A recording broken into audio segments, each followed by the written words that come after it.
Dear friends, இன்றைக்கி வந்து 25th August 24th August பாரிஸ்லேருந்து கிளம்புனேன். துபாய் வந்தேன்.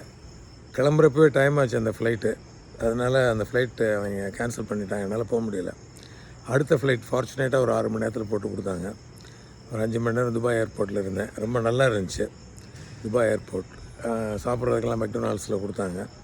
ஐ enjoy instead of complaining this opportunity, but thank God they are not delay too much.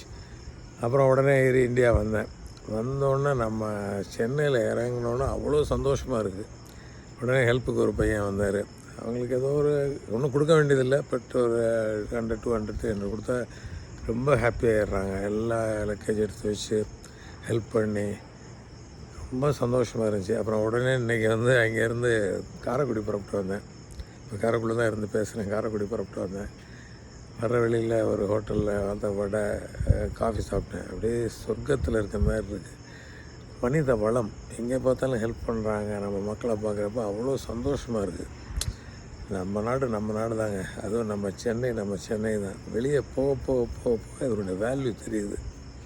நம்ம நாடு இவ்வளோ நல்லா இருக்கா, இவ்வளோ சந்தோஷமாக இருக்கா. இன்னும் கொஞ்சம் மட்டும் நீட்டாக அழகாக பண்ணி இது டூரிசம் டெவலப் பண்ணணும்னு வச்சுக்கோங்க. பண்ணிட்டு தான் இருக்காங்க. ரொம்ப நல்லாயிருக்கும். எல்லாருமே இந்தியாவுக்கு வரணும், இந்தியாவை பார்க்கணும், இந்தியா சாப்பாடு நல்லா இருக்குங்கிறாங்க. So I am proud of my India, proud of our Chennai, நம்ம Chennai, proud of our people, proud of my country. So happy to come back to India after the tour. Is experience enlightened.